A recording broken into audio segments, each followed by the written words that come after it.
Brace yourself, because you're about to dive into another free first-hour episode of the Higher Side Chats, and we just want to let you know that whether you're looking for a companion through your paranoid insomnia, entertaining yourself through one of life's mundane activities, or trying to ward off the internal screams of all those sad, smothered souls around the office, THC is here.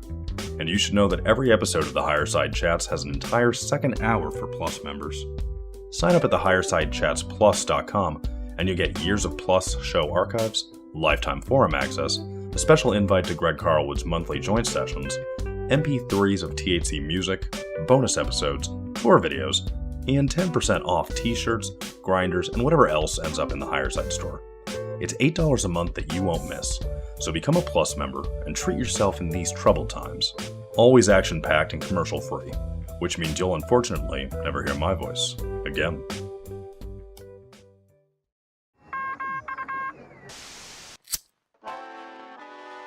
In the 1930s, President Franklin Delano Roosevelt addressed the nation through a series of radio broadcasts known as the Fireside Chats. His aim was to reassure the common man that our society would recover from its troubled times. Well, we're far from 1930, and I deal with a different kind of fire. For a new era of worldly frustration, we offer a fresh conversation. I'm Greg Carlwood, and these are the Higher Side Chats. Rock me like a hurricane, Higher Side Chatters. From sunny San Diego, I'm Greg Carlwood. And if we've learned anything over the years, it's that the system will stop at nothing to keep power, control the narrative, and silence anyone whose presence disrupts their game plan. Of course, there are many examples we could look at, but few have faced the wrath like the late, great Wilhelm Reich. Not only did he discover what he called Orgon energy, a glowing, blue, biocosmic life energy that permeates from microbes, plants, animals, and nature itself, he also created devices like the Orgon accumulator that had major healing and immune-boosting effects, as well as the Cloudbuster, which could manipulate the Orgon energy in the air to cause rain or even make a desert. And not only that, but he also noticed an increase in UFO activity during some Cloudbuster trials, wrote a book on that, wrote a book on fascism, and spoke out frequently about the repressive society we're participating in. As you might imagine, Reich's work landed him in prison until the day he died, and his books banned from interstate commerce and burned en masse. One has to wonder if he was really just a crackpot and his work had no value, why such effort to eradicate it when it could just die out on its own? Well, luckily his work does live on today with the bright and bold folks willing to carry the torch, and few are as dedicated or as knowledgeable as today's guest, Dr. James DeMeo. James formerly studied the Earth, Atmospheric, and Environmental Sciences at Florida International University and the University of Kansas, where he earned his PhD in 1986. At KU, he openly undertook the first graduate-level natural scientific research specifically focused on Wilhelm Reich's controversial discoveries, subjecting those ideas to rigorous testing with positive verification of the original findings. Dr. DeMeo subsequently undertook drought-related field research in the arid American Southwest, Egypt, Israel, and Sub-Saharan Africa. His published works include dozens of articles and papers, as well as several books, like his newly expanded and revised edition of the Orgon Accumulator Handbook, and his most recent release, The Dynamic Ether of Cosmic Space, Correcting a Major Error in Modern Science. Of course, such work has seen James blacklisted and ostracized from the inner circle of academia, but the work continues on at the Orgon Biophysical Research Lab, which he founded in 1978. Well, he certainly knows a thing or two about a thing or two, and I'm psyched to have him here, the suppressed science scientist, the Orgon and ether advocate, and a bona fide first-hand cloudbuster. James, welcome to the Higher Side. Well, thank you, Greg, for that glowing endorsement. I appreciate it. Yes, I try. And I mean, you've definitely done some respectable work, and I appreciate you being here. I've been looking forward to this for a long time. You were kind enough to send me signed copies of both the Orgon Accumulator Handbook and the Dynamic Ether of Cosmic Space. Very much appreciated. Loved them both.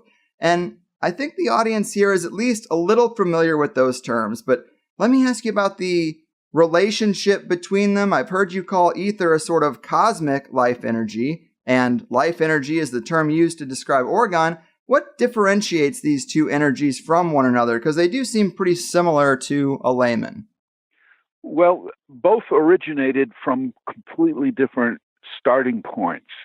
The idea of cosmic ether as a substrate in the universe for transmission of light waves, that goes back to the 1700s, actually. The necessity for a medium to explain the wave nature of light.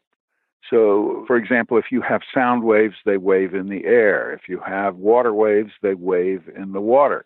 So light has a distinct set of wave properties. It can be reflected, refracted, interference. You can make standing waves and so forth.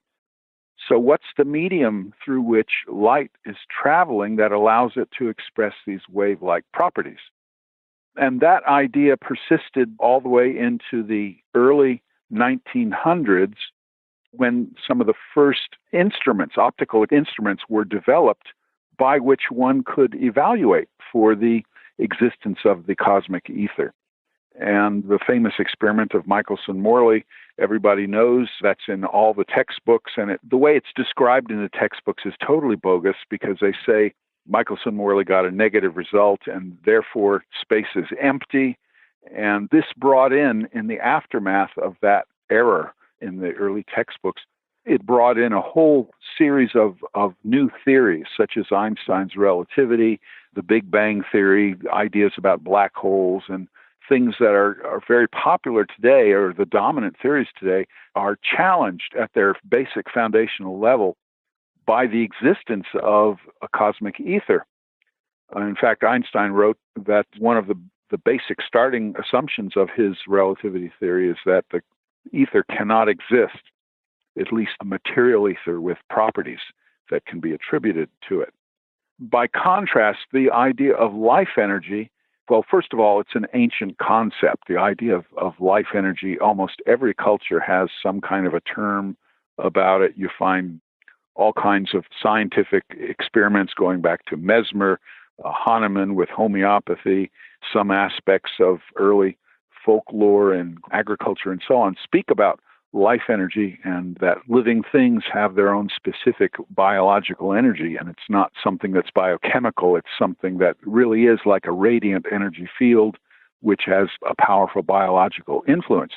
Now, Reich was unique in that he did more research on this concept of life energy, proving that it was a real thing, a tangible, experimentally demonstrated thing. And much in the same way that the early ether experimenters in the early 1900s, they also got positive result. But it was a small result. It wasn't a huge result as everybody expected. Now, Michelson-Morley detected an ether drift speed of that the Earth was moving through the ether of space, and this could be detected with these optical interferometers, and he detected a speed of something between or approaching 5 to 7.5 kilometers per second. Now, that's a pretty respectable speed. If I said I had an airplane that would move 5 or 7.5 kilometers per second, that would outpace even the best high-performance jets that are here today, used by the various militaries. And later, another scientist, Dayton Miller, who was the top research scientist of his day. He was a mainstream guy. He was the top of his field, president of the American Optical Society, the American Acoustical Society, member of the National Academy of Sciences, and just on and on with all the awards and memberships that he had earned over the years for his work. He actually detected an 11.5 kilometer per second ether drift speed, and he did so by going up high on a mountain, Mount Wilson specifically. And the interesting thing is that there's been a number of ether experimenters over the years who have gone up high on mountains, or at least at various elevations, and the higher up that they went, the faster was the ether drift speed that they could detect. And this, if you think of the Earth like, just make a fist and push it through the air, you can feel a breeze as you move your fist through the air. But the speed of the wind that you're experiencing there is slowed down next to the skin surface. So you wind up with these edge effects, these skin surface or surface effects where the ether flows more slowly close to the Earth's surface because it's a material ether. And it's like water moving in a pipe. It moves slowest where it comes into physical contact with the pipe due to friction. So the ether has a low speed close to the Earth and a higher speed the higher up you go in altitude. And that aspect was ignored by all of the naysayers of those ether drift experiments because it implied that the ether was a very material thing. And it's hard to know the psychology behind why this happened, but all of those textbooks examples where they say the ether was never detected or Michelson-Morley proved the ether did not exist, they claim that there was no result at all. They say it was a null result. But if you go to their original paper, their 1887 paper, which they published that got everybody to look at their work, they say very clearly they got this 5 to 7.5 kilometers per second result, and that it wasn't the expected higher velocity of something like 200 to 300 kilometers per second. So because it was a small effect, the world of conventional science moved on and dismissed it and became followers of the Einstein theory of empty space and a dead universe, as I like to say, empty space and a dead universe. And meanwhile, Wilhelm Reich, working in that early part of the 20th century, he's reading all these things about the ether has been disproven. All the mainstream people are saying the ether doesn't exist. And Reich is saying this was a disaster for theoretical science in some of his later writings. And had the ether been accepted at that point, he might have called it a biological ether or that the ether had biological influences. So instead, he gave it a new name. He called it Orgone energy to preserve it as an organic life energy.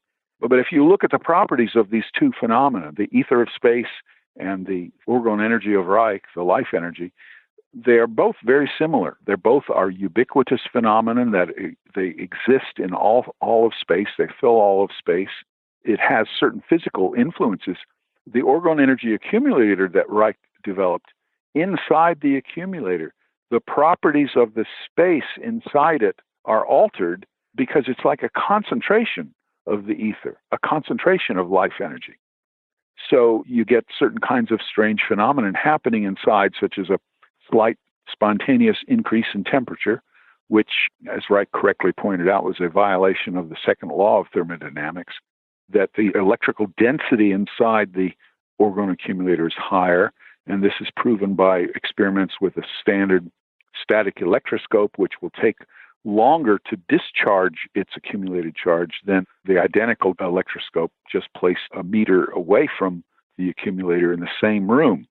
And then you got the biological boosting effects. I've done all kinds of experiments with plants and seed growing and was able to show a fairly systematic effect of about 37% increase in the growth of mung bean seeds and a few other plant species when you sprout them inside of an Orgone accumulator as compared to an identical group of bean seeds kept in the same temperature environment and so forth under a cardboard box. So the cardboard didn't have any real effect upon the seeds, but the Orgone accumulator most certainly did. And that particular experiment reflects what the medical profession, some of the doctors and other healers who use the Orgone accumulator, showing that it speeds the healing of burns, that it can, in many cases, disintegrate tumors of people who have a cancer, that it overall boosts the immune system, that's the best way to describe it, such that any kind of disorder that's based upon an immune system dysfunction, with the exception of a few exceptions, which I list in my book on the Orgone accumulator, are benefited. So I've known all kinds of people since before I wrote that book and after I wrote that book who've written me with thanks about a variety of things that they've had going wrong with their health and were benefited by sitting in the accumulator. It's a device you sit inside. It doesn't plug into the wall or anything. It's just, it accumulates the energy from the background medium of space or of the atmosphere. So it's a passive device, no electrical plugs, no transistors or coils or anything like that. It just sits there, and it functions by virtue of how the life energy is attracted to all of matter. But certain kinds of matter, such as high dielectric materials, attract and hold on to that charge. And they will, under those influences, create an electrostatic field. That's how you define a dielectric material, is its capacity to hold an electrical charge, an electrostatic charge. And when you layer that with a conductor like steel or steel wool, which is something that attracts the Orgone energy also, but it cannot hold on to it, so it doesn't develop an electrostatic charge, but it might develop a little bit of a magnetic property. And what you find is that when you layer those things in sheets, a layer of steel wool, a layer of sheep's wool, which has got a dielectric property due to the lanolin content of the sheep's wool, and you make layers of that, one after the other, flat layers, and then the inside of the accumulator has a ferromagnetic sheet metal, which is, thin gauge, something like 26 gauge, just enough to give it sturdiness and support. And then the exterior of all those layers is some kind of a organic material with a sturdiness, such as a mason board or something like that, or insulation board, which is then painted with a high dielectric shellac material. We use this bullseye shellac, which is very natural shellac material. And of course, each panel has a framework, like a picture frame, going around to just give it physical support. And then these panels are organized like the six sides of a box. One of the larger panels you put on hinges, so it's a door, and then you have a window in that door so you can look out and get some air. And when you sit in these things, that's all there is to it. There's no magic to it, but it's just based on the properties of these layered materials. Yeah, great breakdown. And I think that is one of the weirdest aspects of the accumulator, is that you just don't plug it in. It's really just building a box with alternating layers of metal and non-metal organic material. And that's enough to concentrate this energy just from the air, just from the environment. And you mentioned this working really well on burns. And I have this quote in my notes, I believe from a German doctor. I won't even try to pronounce this name, but he said, "Failure to use the Orgon accumulator in the case of severe burns constitutes medical malpractice," which is a pretty bold statement, but that's true. If the medical community is ignoring something that works, you gotta call a spade a spade. I just wanted to add that in, but all of this context for how the accumulator works and how it's made using no outside power, it does make this Orgone energy seem very plentiful and abundant, yet we still have a hard time moving the needle of acceptance. How can we approach our more skeptical friends and family with this? I mean, what can we point them to so that they can entertain something like Orgone energy or ether?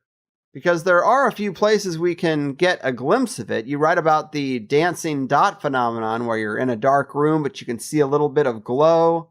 And then, of course, there are some natural places in nature that are relatively untouched by humanity. And sometimes this energy charge builds up there too. And they have an exceptionally blue look or glow to them. And these are good examples. These are good points. But for such an abundant energy, it seems hard to confirm. Where should we tell people to look if they want to see or sense this? Well, it's an energy that, as Reich argued, underlays cognition and perception. It is the medium through which we feel connection to the natural world. So, for example, a good way to contrast the bioenergetic feelings is firstly to realize that the Orgone energy has different states of activity or qualitative states to it. So, for example, the energy that you would find in a forest area or in a dry condition in the Pacific redwood forests, for example. People talk about hugging trees. Well, they feel something. I felt this too. You go up near some of these big redwoods and you lean against them, and my gosh, you feel this radiant energy. And that's what you feel inside the Orgone accumulator. Same thing. Some people claim healing effects from doing that. I can't speak to that because most of the reports are just very subjective. But the kind of reports that I deal with in my book, and by the way, I give full instructions on how to build these. But the reports that I'm quoting from and that I'm citing to build the argument are published articles in research journals by medical and other health professionals and serious PhD level scientists. I'm a classically trained PhD scientist. I've taught in different departments of geography and geology and so forth. My specialty was deserts and desertification, which is how I got most decidedly interested in Reich's work. But the discovery of the Orgone accumulator, I mean, one of Reich's associates, to make another quote, he said that the Orgone accumulator is the most important discovery in the history of medicine, bar none. And I think he's right, because you look at all the crazy things, the deadly things that are going on in the hospitals today. I mean, they are chopping off women's breasts, healthy breasts, on the basis of genetic hocus pocus, based upon, oh, you might get cancer, so let's cut them off now. I mean, can you imagine if men were told that about their testicles? You know, oh, you might get testicle cancer, so let's cut them off now. I don't think you'd have a riot. You know, this wouldn't happen. But women somehow are lining up to have this kind of thing done to themselves or their daughters. It is sick, absolutely sick. Or now, God forbid, you know, they're castrating children in the hospitals on this transgender stuff. It is totally insane, totally, absolutely insane. The medical profession has gone nuts. And it's part of the reason why I thought they went nuts when they burned Reich's books. You know, a lot of the medical doctors and psychiatrists stood up and applauded when Reich went to prison and his books were burned. And, you know, he isn't the only medical heretic to run afoul of the Food and Drug people and the medical licensing boards. And so I always advise people to stay away from the hospitals, especially if you're sick. Yeah, I hear you. You know, I mean, if you get hit by a car, okay, yeah, these guys are good for repairing, sewing you up or whatever. There's a lot of expertise there. But when it comes to degenerative illness, they haven't a clue. And the reason is that they threw out the discovery of the life energy back in 1957 when Reich was thrown in prison. The discovery of the life energy was something that was part of the historical progress of science as it developed step by step to understand biology in the areas of biology and medicine. And suddenly this sledgehammer came down, bam, which said, no, you cannot touch the issue of life energy. It is taboo, it is forbidden, and it was thrown out. So much like the ether, how the ether changed physics, they threw out the ether, and now you got empty space and you got a dead universe. So they reference mystical things that nobody has ever seen, like Einstein's space-time, curved space-time. Has anybody seen that, made a photograph of it? No, it's all totally hypothetical. Or black holes. I mean, they got one very bogus kind of thing that recently was released with a big hoopla in the press. But, you know, black holes, they're everywhere. Every time they find a gravitational anomaly, they stick a hypothetical black hole in there. The whole of science has gone off into a cul-de-sac, in my opinion, following the premature dismissal of the ether and following the sledgehammer approach to obliterating Wilhelm Reich's work. Yeah. Could have been a whole different world. It's really sad to see that. And it's just, I am kind of awestruck at how it even happens. I mean, the papers are published, the data's there, the results are verified. It should be pretty standard science at that point. I understand it upsets the financial apple cart of some corporate interests, but I would assume, I think it's just, it seems like a huge undertaking to suppress something that has been verified. It is. And of course, the establishment or the orthodox, I shouldn't say orthodox, the conventional thinkers have the media on their side. They have the internet people on their side. You know, right now, Facebook, Google, Twitter, and so on, they're organizing, well, they're already suppressing conservative speech. Maybe you heard that J.R. Rowling, the woman who wrote all those books on Harry Potter, she made some Twitter comment 2 days ago about how she thought that the transgender men are taking over women's sports and invading women's private space, and she didn't think that was a good idea. And she's been banned now. She's been totally deplatformed just for saying something simple like that. So, I mean, we're losing freedom of speech on a whole variety of things, but the fact of the matter is that the science and the medical system has been practicing censorship on not just Reich and medical things, but look at the CO2 theory.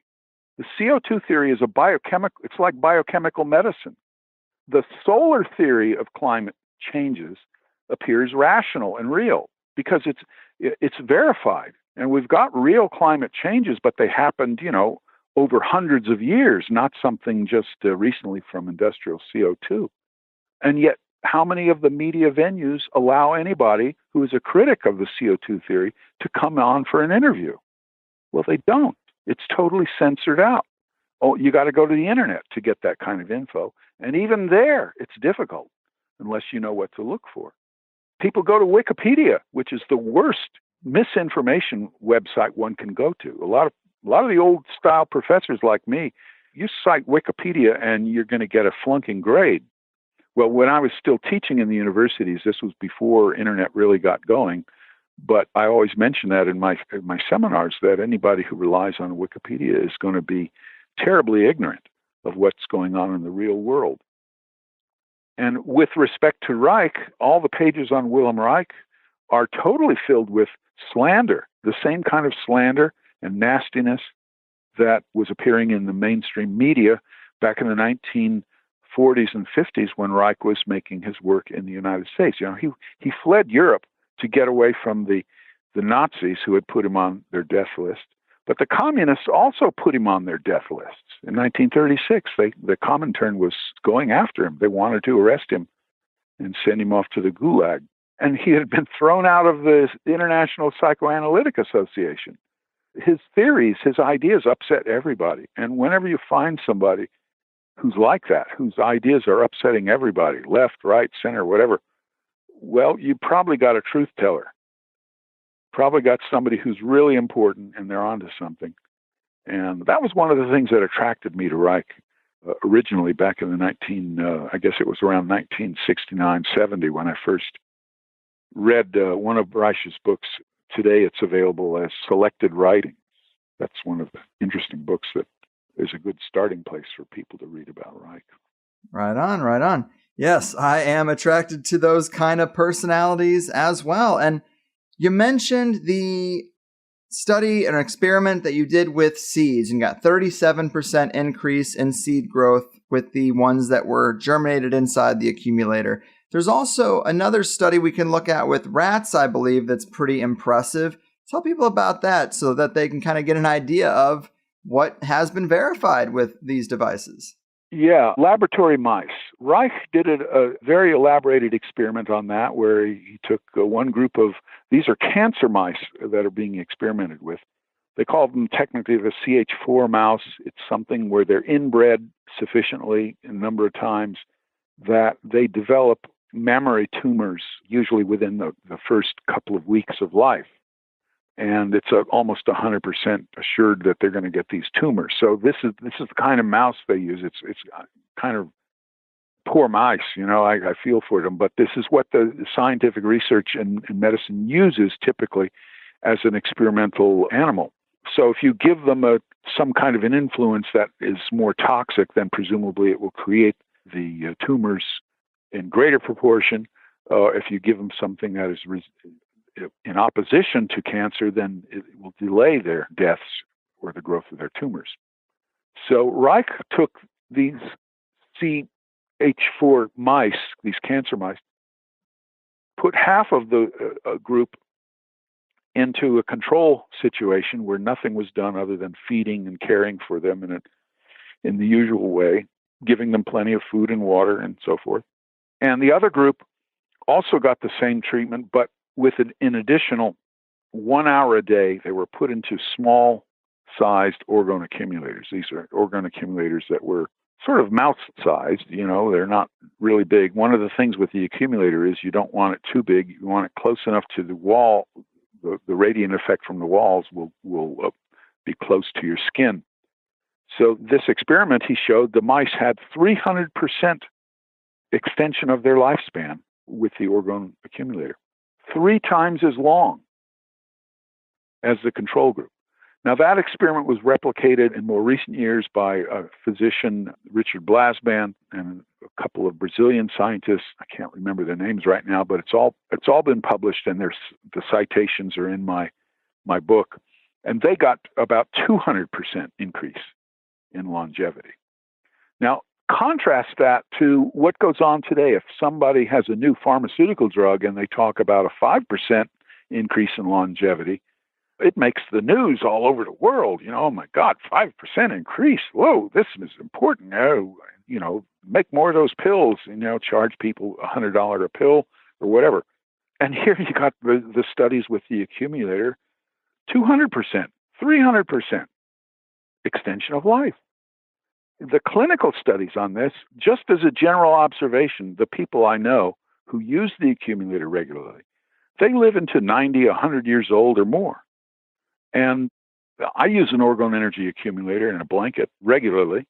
And, it's something where you sit inside of it a half an hour, 45 minutes a day at most. Or you can use an Orgone blanket and you can bring that to bed with you, sleep under it. And I haven't been to a doctor, I guess, in about 50 years.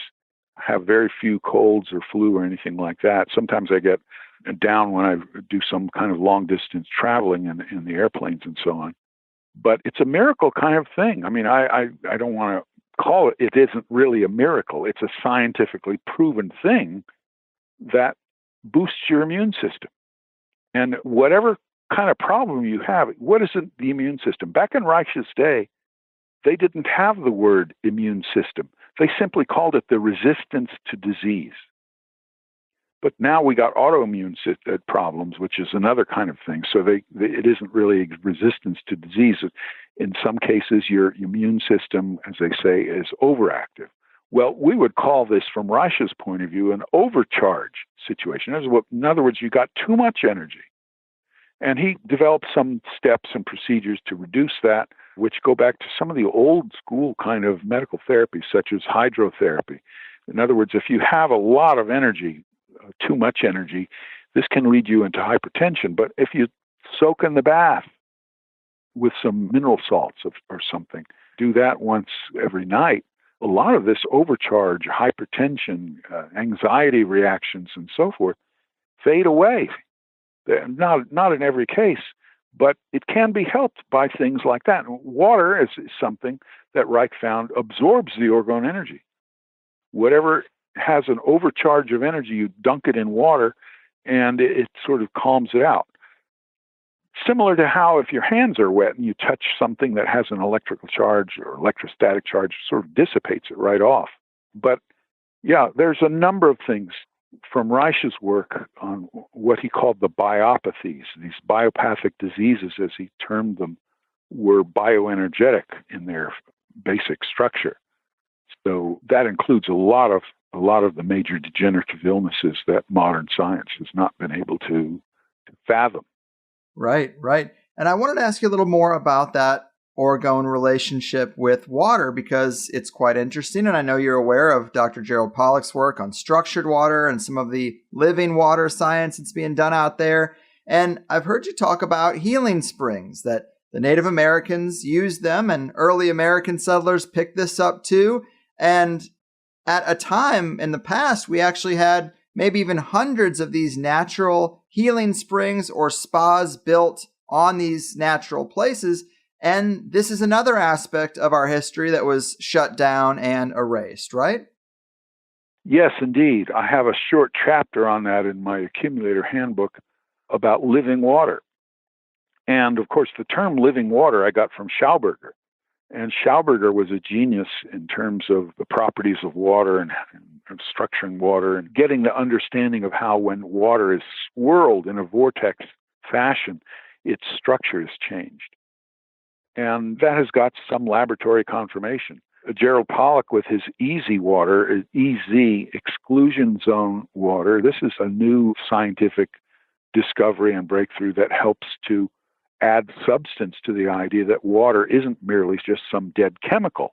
It is a chemical, to be sure, but there are energetic properties that infuse into water which can change its structure, its viscosity, its thermal reactivity. And all different kinds of properties of water can be modified by some different methods. One is swirling or vortexing the water. The other is exposing it to certain high dielectric materials, such as the Nafion material that Dr. Pollack uses. And I did a set of experiments which were published in the Water Journal that he is the editor of, where if you put the water inside an Orgon energy accumulator, it develops spectral qualities and changes in structure that are identical in the same direction. For example, if you Orgon-charged water will have a strong ultraviolet absorption in the mid to far range UV between around approximately 200 to 300 nanometers. And that's in the invisible ultraviolet.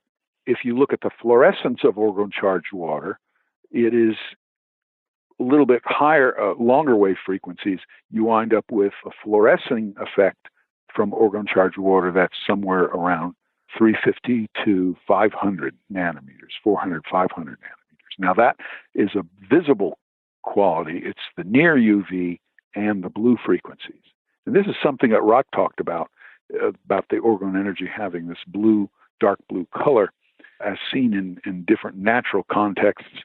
I was able to prove it out using standard methods of UV and visible light spectroscopy. And I wrote this rather long paper. It's not cited in the accumulator book because this is only recent research. But if you go to my website, which is orgonelab.org, O-R-G-O-N-E lab.org, I give citations there. One can follow my work and my research from that website. It also asks you to, if you want to add your email to my newsletter. So there's all kinds of interesting work done on this issue of water structure. And I did a lot of this research myself and showed that the Orgon accumulator can create these kind of reactions as well, which is quite astonishing too, because it's by conventional skepticism, it's just an empty box, right? They say, oh, it's just a box, But it isn't just a box. It does all these interesting things. Now, you mentioned the spas, and the United States had dozens of hot spring natural healing spas, very much like what Germany and other places in Europe still have. They call them these healing spas, where they have mineral waters that come straight out of the ground, and they mark it off so that the water flows into a pool or into at least a basin of some kind. And if you sit and you rest inside these hot, mineral-rich waters, something goes on bioenergetically. It's not just a soup of chemicals. There's some kind of an energetic property of the water that has a healing effect. And this is a real thing. It's not some mystical New Age kind of hypothesis. There are people all over the world who are flocking to these spas, and in some places they're privately owned and you have to pay money to get in there. But nevertheless, it's cheaper than hospitals, and with a lot of really kind of remarkable things. I never was sick enough to test that out, but I do remember once I had a strain in my hand from lifting a very, very heavy object, and afterwards it hurt. And every time I opened and closed my fist, it hurt really bad. And I tried all kinds of liniments and rub-ons things, and nothing ever really helped it. But I went into a mineral hot spring somewhere in Utah, I believe it was, just as an overnight thing, traveling. And the guy who ran this hotel, there was this lovely hot spring up there. And I said, why don't you advertise? He says, well, we can't advertise anymore. The Food and Drug Administration came here and they said they'd put me in jail if I said we had a healing hot spring. And apparently this was a place that had the signs healing hot spring for years and years. So I went up there and I rested in the water, and I got up and walking out. And suddenly I realized that this painful thing in my hand was totally gone, and it never returned. Now, this is one of the things they always were advertised in the older advertisements before the Food and Drug Administration was formed, or given police actions, I should say. You could find advertisements for healing springs all over the place. And it was something that marked the landscape of American society of the United States of America. And they were all over the place. Many of them originally used by the Native Americans, as you say.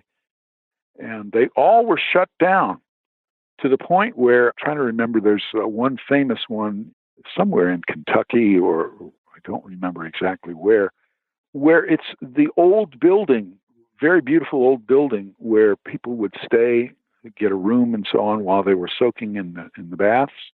It's like a historical monument. And you can go there and you can look at this health spa like a tourist in a roped off tour guide. And you can look at the water, but you're not allowed to go in it. You're forbidden from going in the healing water. You can look at it, though. I mean, I'm laughing, but it's instead we've got these polished chrome, steel, and white, sparkling white hospitals everywhere. And it's obscene. It is really obscene what has happened. I could add to that, maybe you've heard of Harry Hoxsey? Yeah, the name does sound familiar, but give us a reminder. Yeah. Harry Hoxsey was somebody who had, from his father, inherited a recipe for healing from Native American herbs. And he was not an educated man. He was, I can't remember what he did, but before he got involved in using this Native American herbal preparation, but he started making this available to people and found that all kinds of skin problems and even cancers were cured, or I should say that the tumors disappeared when people used the recipe of these herbs. And he set up a hospital and people flocked to it, and it got known all around the United States. And at some point in the 1920s, there must have been about a dozen of the Hoxsey clinics all around the United States. And they were using this preparation and a few other things, of course, for healing of cancer. And they were all shut down by the FDA, every last one of them. Right, right. Yeah, that's where it came up, as we had a previous show where we went down the list of alternative therapies for cancer, or these stories that you hear, and that was a big one. SEACT was another one. And there's no shortage of them, really, when you start digging, which is so crazy. But to jump over to the Cloudbuster, because it's kind of related to water, because it actually needs to be grounded in living water to work. You've had firsthand experience with this. I've heard you talk about the results. It's pretty amazing that this technology can just end a drought. I've seen videos of demonstrations. It's as real as can be. And I guess you might have even made a lake in the Sahara Desert. Is that right? Well, all of that is true. When I read Reich's work, the first things I did was to build accumulators and study it. And I also got this Reich'ın therapy. I went into this Reich'ın therapy, which helped me to see things more clearly. Let's put it that way. It's an emotional release therapy method where any kind of bottled up emotion you have, anger, rage, crying, whatever, you vent it out on the couch in a controlled environment with a therapist who knows what they're doing. So I had that therapy, and wow, it made me feel so much better. I could breathe deeper, see clear. My goals in life were achievable. Suddenly I lost all the pessimism about that kind of thing. So I wound up going back to the university. I had graduated high school and never went to the university, but I decided I want to do that. So I was a late bloomer. I went back to the university, and I was interested in Reich, and I told my professors, I want to study this, because if Reich is correct, then it's a major, major breakthrough. So I found a couple of professors at the University of Kansas who were interested in this also. And they said, yes, let's do this. And so we developed a research protocol to experimentally test the most heretical of his ideas. Why go halfway? It's like, well, let's take the most outlandish thing that he claimed, which is the Cloudbuster, and test it out. Over one summer, I built this Cloudbuster, and it was tested out over a period of 2 years, in 1977 to 1978. And we tested it out for effects upon rainfall and cloud cover over the area near the university. And lo and behold, it showed an effect, a profound effect, for boosting of clouds and increasing in rainfall within about 24 hours of the operation. And it wasn't just isolated to the university area, it was over the whole state of Kansas. So it had a very wide-ranging influence. As Reich said, it's a triggering device that can trigger influences. And he was arguing that it isn't so much a powerful effect of the device itself, it's the atmosphere has this energy continuum in it that is excitable. And as the energy moves and the atmosphere moves, it's like there's this bioenergetic substrate which governs weather. And he worked out a whole science on this, Reich did. So I tested it out. And by the way, I also studied with a number of people who had years earlier studied Reich and some who knew Reich. And so I was in a good position to learn from the horse's mouth directly the methods and techniques, and got very good result. And published it as a master's thesis. It got me the Master of Science degree. And wow, we thought we were on the ground floor of some breakthrough into the universities on this. And I put in actually another year of research, making new findings, documentation of this phenomenon. Reich made all kinds of experiments and published them on his cloud-busting work. But he never had the access to the kind of research instrumentation, such as weather stations and right on site and different kinds of electrometers and so on to test out what was going on. Well, I did while I was at the university, so I was able to do a lot of things like that. And what happened was that the people at the National Academy got wind of what I had done. And instead of saying, wow, this is great, how can we support your work?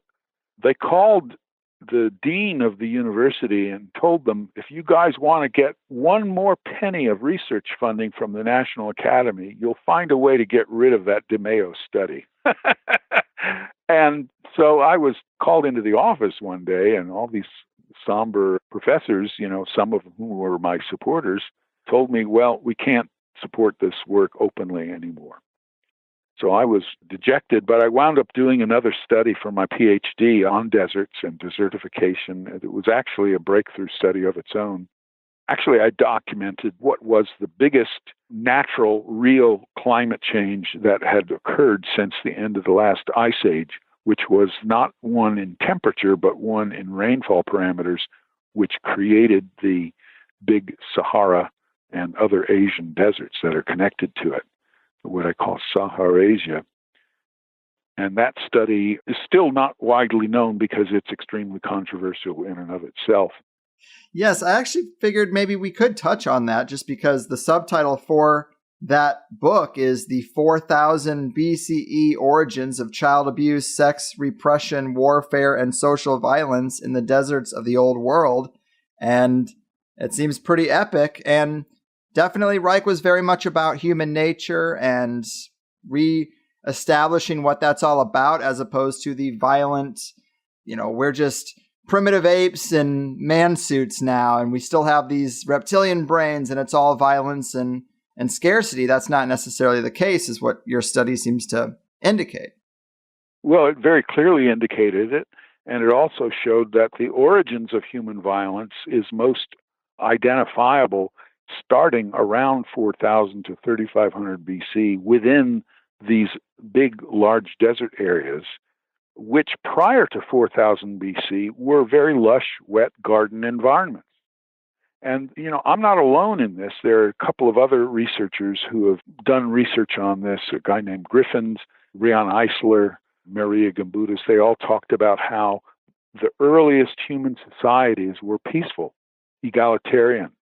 Violence isn't the natural human condition. But if you look around today, it seems to be. So what's going on there? What happened around this 4000 marker date? And what I showed is that the archaeological and paleoclimatological evidence shows massive environmental changes, which then affected the earliest human societies by starvation, by famine, which created massive migrations, massive deaths, the abandonment of the earliest city-states and villages. And you can see the results of this in some of the drylands of the Sahara, society called the Garamantes, which very well-developed civilization, and today there's nothing left of it. Some places in Arabia are like that. The old Sabaean society, which built the first big, huge dam for water irrigation and had a big, productive trade society based on agriculture and so on, totally wiped out once the climate went from wet to dry. So my work, Saharasia, did a global study on that basis from the historical and the archaeological point of view, but also from the more contemporary point of view. There was a part of my study which was over 1,000 different cultures from around the world plotted on the world map, and using the databases from the ethnographers and anthropologists that showed that all the characteristics of violent societies were at their peak worst condition within this existing Sahara Desert and the deserts of the Middle East and Central Asia. And you can think of, for example, the Mongols or the Huns, or, sad to say, the modern Islamic societies are the carriers of the most violent cultural conditions. And just think about how they treat their women is one example. And by violent, in the Reich'ın sense, we're talking about the most horribly sex repressive cultures. Now, the early peaceful societies, as well as the ones that survived into relatively recent years, were not sex repressive, nor were they licentious.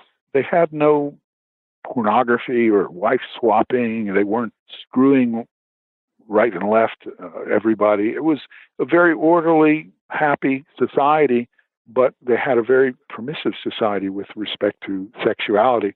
They didn't have, and this is where it gets controversial, they didn't have homosexuals. There weren't any. And it wasn't because they killed them or something like that. It's just that they allowed all the young people, like Romeo and Juliet, to have their love affairs. And this was the adults looked back upon those early times with much pleasure, as opposed to today, where early puberty is one of great anxiety and terror and fear and sadness. I mean, sexual exploitation and pornography and so on.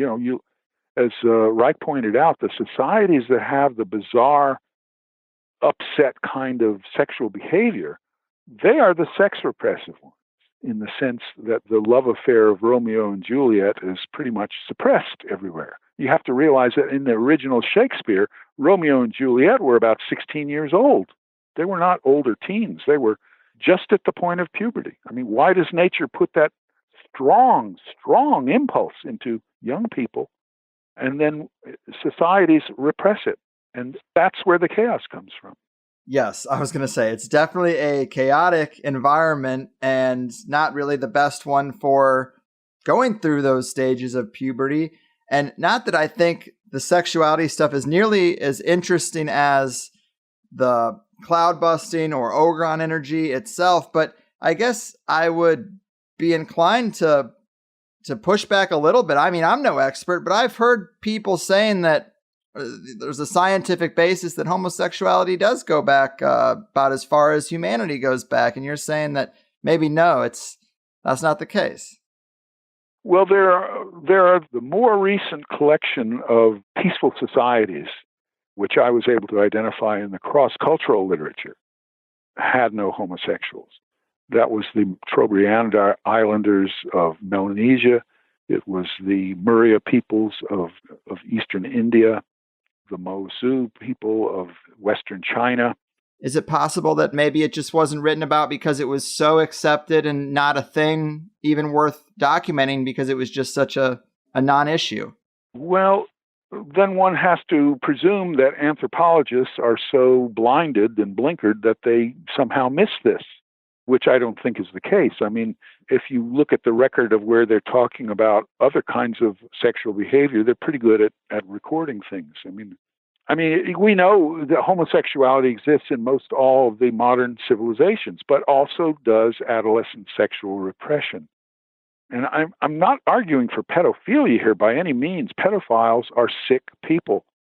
So it's this whole idea of adults having a preoccupation in the sexuality of their children to the point of meddling with it or wanting to participate in it. This is a product of the sex repressive cultures. Right. It's definitely a dicey conversation, but it's a given that kids around 16 are going through puberty, and yet we have this abstinence-only attitude, and we put blinders on, and this causes all kinds of problems. I mean, they're getting all backed up. I mean, we know this, and it should be addressed, definitely. There's got to be some way to address it. I'm probably not the guy to even go down that road. Well, my study, this is another book that I would recommend is my study, Saharasia. That's the title of the book, like Sahara and Asia linked together, Saharasia. Or Reich's book, The Function of the Orgasm. He was the top clinician to do that. Reich's sexual revolution was a very soft sexual revolution. It was not what we see going on today. I mean, today we got this genderism stuff where if you use the wrong pronoun, or like Rowling, you criticize the gay mafia, which it is a real mafia nowadays. You can't say anything critical, even of their castration agendas. The surgical castration of children. My God, this is insane. Yeah, you mentioned that earlier, and I didn't really say anything, but now that it's come up again, I mean, there's definitely a lot of agenda-driven stuff in this area that you're talking about, but how often does that really happen? The surgical castration of children? Well, when you talk about a boy who says, well, I'm feeling like a girl. Well, a lot of young kids say such things. Or a girl says, I feel more like a boy. I wish I was a boy, or something like that. When the push of puberty comes, 95% of those cases, those kids suddenly become the boy and the girl that their biology is determining. But the homosexual activist groups want to suppress that by giving the prepubertal children the hormone-suppressing drugs. And that's what they do. They give them hormone-suppressing drugs and then a brainwash where those kids are told, oh, you're not your natural biological sex. And after they turn to the age of consent, the hormone drugs are going to be supplemented with a castration surgical operation. Now, it's not a high number of kids right now, but these things never remain static. If you go back to the 1800s in America, only a small percentage of Jews were circumcising their children, but it caught on with the medical profession. They can make a lot of money from it, and they don't really give a damn about the biological naturalness of the foreskin or of genitalia today. So this subset of the medical profession made a lot of money, and it peaked out where 80% of all American boys were being circumcised around the time of the 1950s and 60s. Yeah, I think that's a damn shame. Damn shame for sure. So it went from zero or near zero to 80% within about 100 years. So I look at this stuff that's going on now, and I have to ask, I feel I'm obligated to say something in defense of the kids' natural biological sexuality.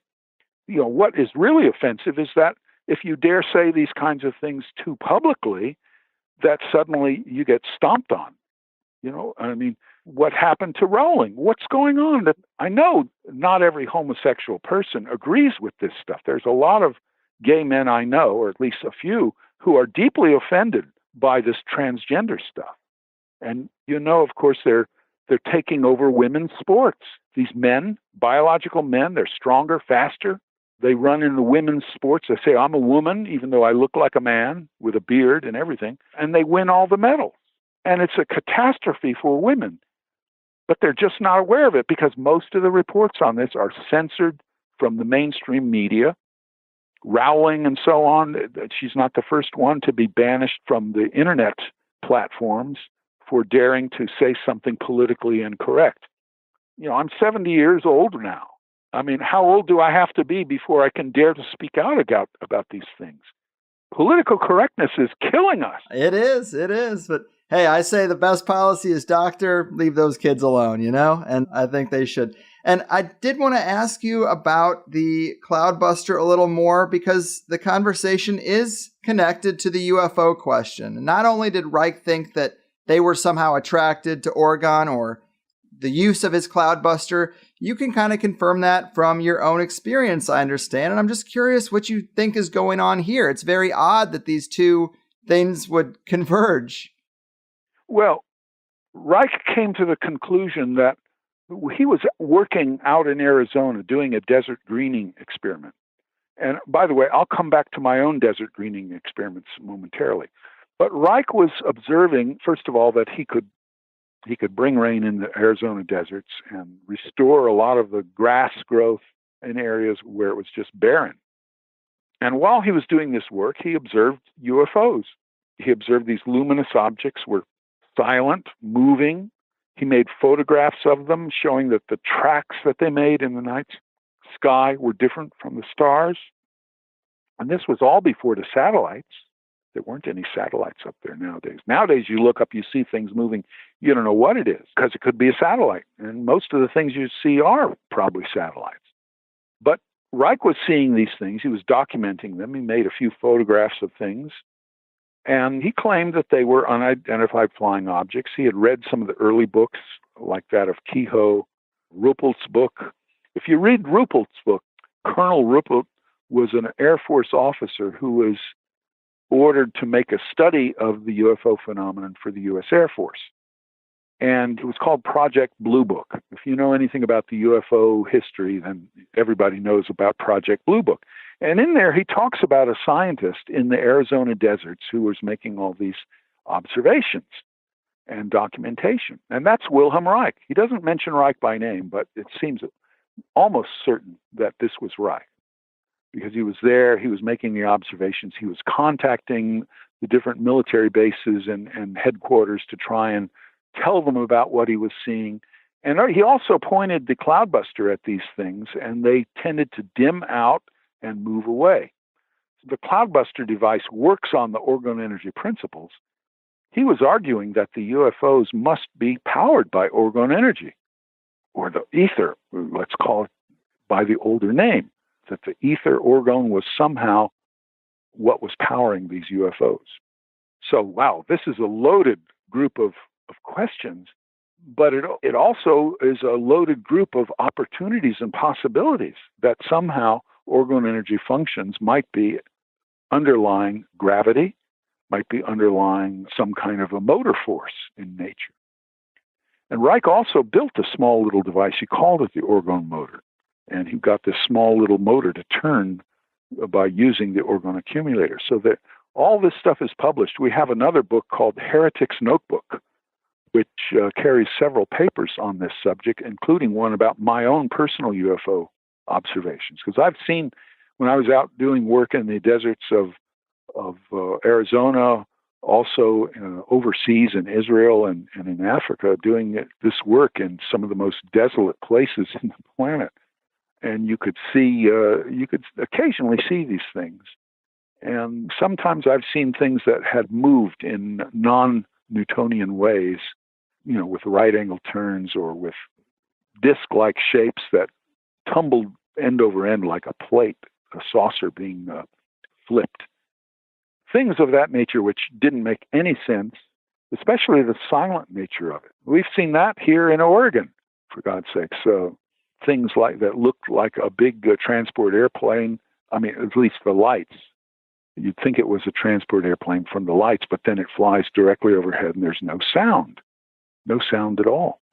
So what's that? It's not, it's too slow to be a satellite. It's too big to be a satellite, but totally silent. Of course, I'm not the only one to see these kind of things. With the advent of the cell phone, all kinds of images are being photographed right and left. And you probably have seen those videos that were released by the Air Force of some chases by high-performance jets trying to catch up to these things. So, there's an opportunity for the researchers who have an interest to learn about what Reich did. And the whole thing that I found with the ether is that what I'm arguing for in my book on the dynamic ether of cosmic space is that the ether is a material. It moves matter because of a basic frictional interaction, and that it vortexes. It moves in a vortex spiral by its own very nature, and in so doing, it grabs onto matter, and therefore you've got the gravitational vortex, gravitational properties, which come directly from the ether's properties and its motions. So, for example, gravity here on Earth is due to a vortex motion of the ether coming down from space down to the Earth's surface and carrying matter with it. That's the theory. So I outlined the evidence as best as I could in that book.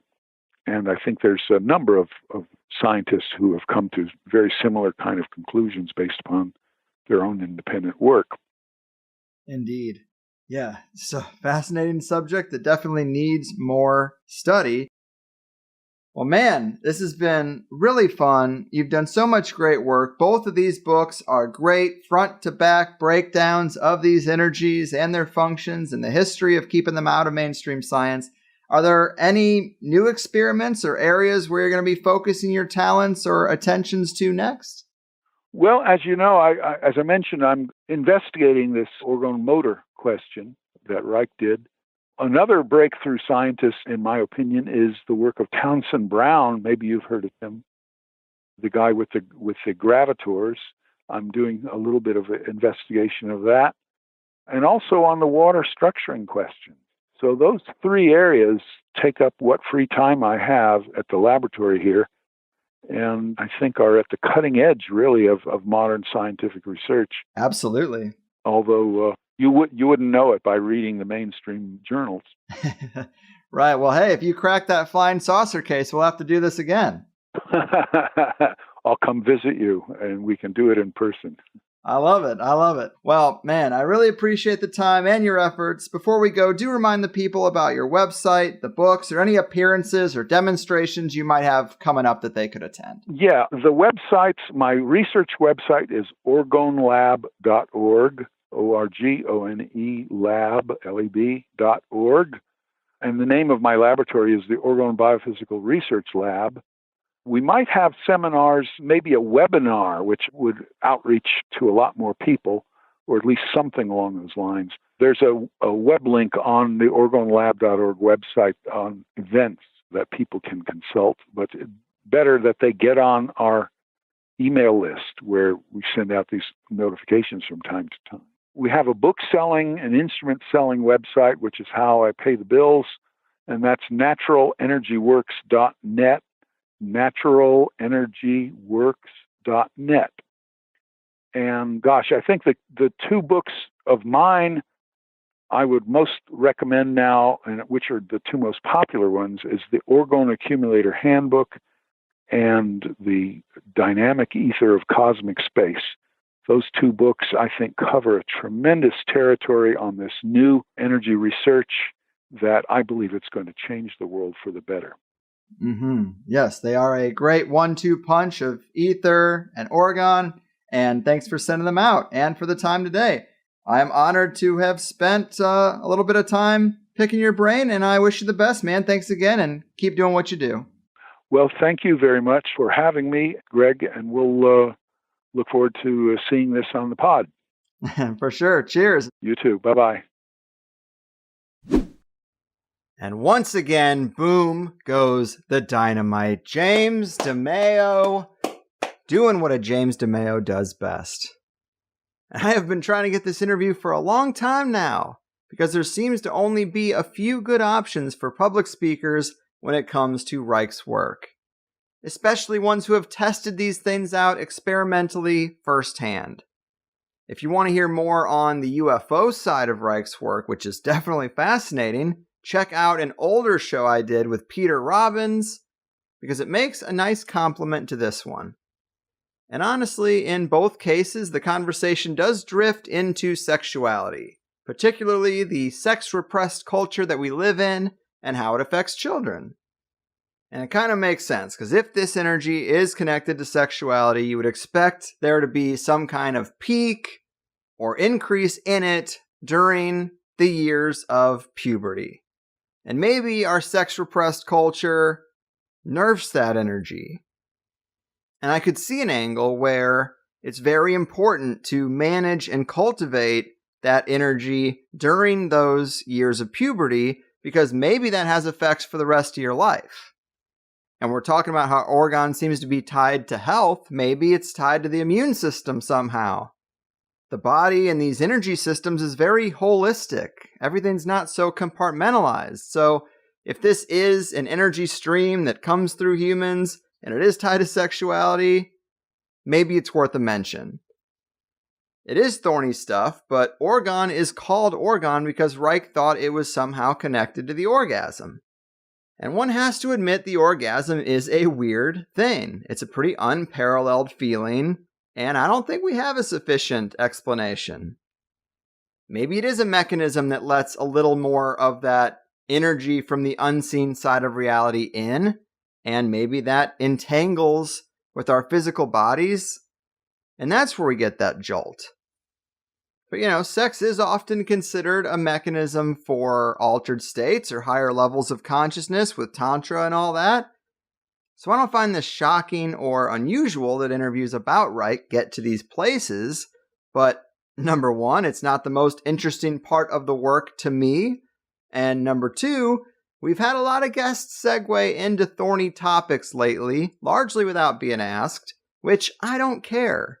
Guests are free to speak their mind on this show, but the issue is the audience cannot hold me or the show accountable for things I didn't ask about and didn't plan to talk about. That's the only thing that bothers me. Don't write me any letters about this stuff. I felt like I was on the ropes for a lot of 2019, and I'm over it. None of that in 2020. Honestly, we've been around too long to still be explaining this. But I had been trying to get this interview with James for a long time because the Orgon Accumulator Handbook is just so great. It's honestly the blueprints, and his experiments with cloudbusters are also pretty damn credible. And oh yeah, he's also written a new book on ether physics. I mean, come on, people. This is some of the most exciting stuff to me right now. I do think the world is changing, and this stuff is going to have to come out, and I want to be ahead of the game. I want us to all understand that, yes, this is real, and if we can get past the wondering, and if you were to get the handbook, you could build your own devices. No electrical components required, right? While everybody else is stuck in denial or still trying to wrap their heads around these things, I want us to understand. So that's what's important to me. The rest of these shows can talk about impeachment and Russiagate and QAnon. I'm trying to work on a different level.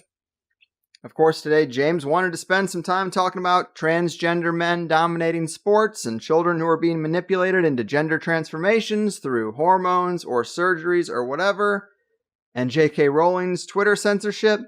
Fine. I don't really see those as major issues that affect a ton of people. I mean, this other stuff affects everybody, but there's probably something in it that is definitely agenda-driven. It's just not a priority to me. Definitely not as high on the list as natural terraforming rods that attract UFOs and blueprints to healing boxes. But James did say afterwards that he appreciated the freedom to speak openly, and if I am gonna run a show where guests are pretty much allowed to go off topic into these sorts of things, you're not gonna be able to hang on every word or even every guest. If your love for THC is gonna be that fragile, you might as well stop listening now because you're going to be rattled sooner than later. It's just the nature of this game.